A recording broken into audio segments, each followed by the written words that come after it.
Have you ever been convicted of a character flaw that you knew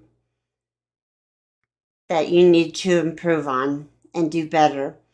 Well, for me, it was accepting suffering immediately.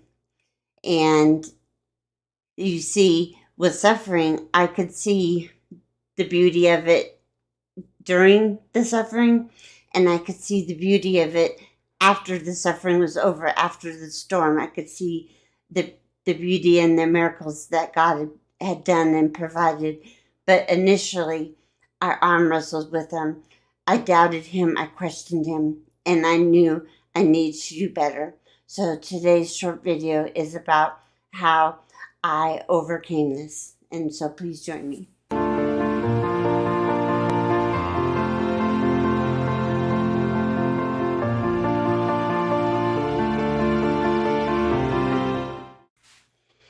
In November of 2023, I was diagnosed with a cerebral aneurysm.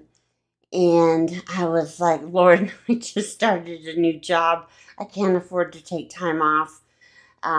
Gosh, will I lose my job over this? And like I said, I arm wrestled him over it. And when I started to surrender, I saw the blessings. My church stepped in and helped with rent. People stepped in and helped with food and gift cards so I could order food so I wouldn't have to make food. People drove me to my appointments at Chapel Hill, and I saw the blessings during the storm, and I certainly saw the blessings after the storm. My work was wonderful. They helped me get paid time off days. So this spring, um, recently, I just found out that the aneurysm was back, and I arm wrestled God with it, and I knew I needed to do better.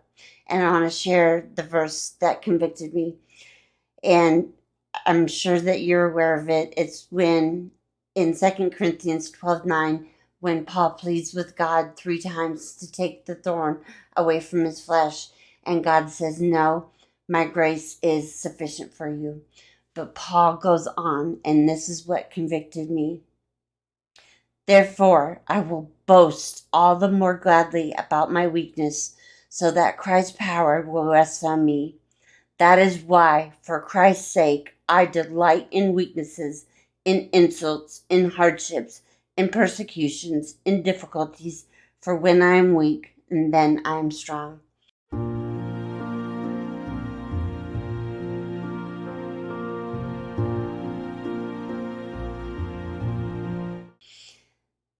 I knew I wasn't there, and I wanted to be there. I wanted to emulate Paul's faith, and so I started to pray for it.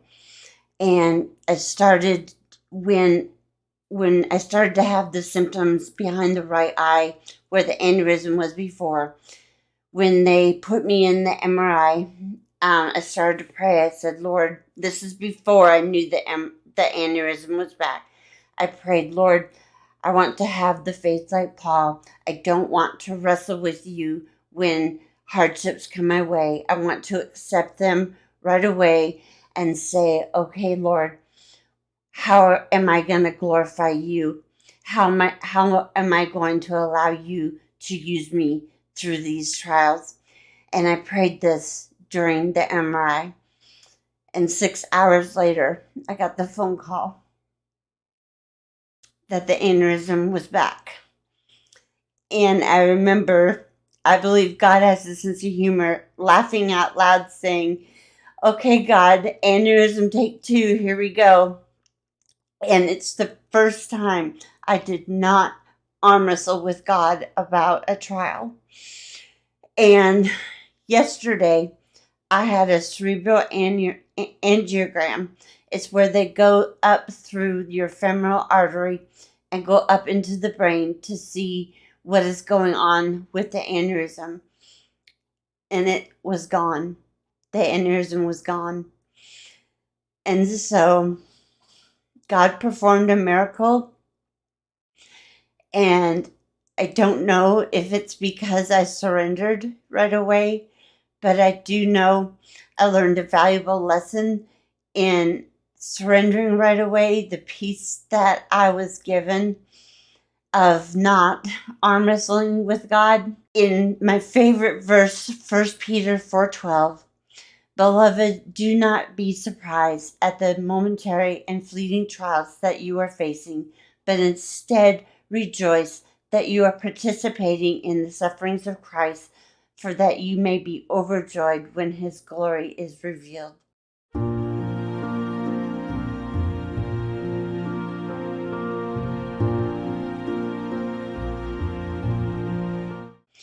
And his glory was revealed yesterday when the aneurysm, when I found out it was gone.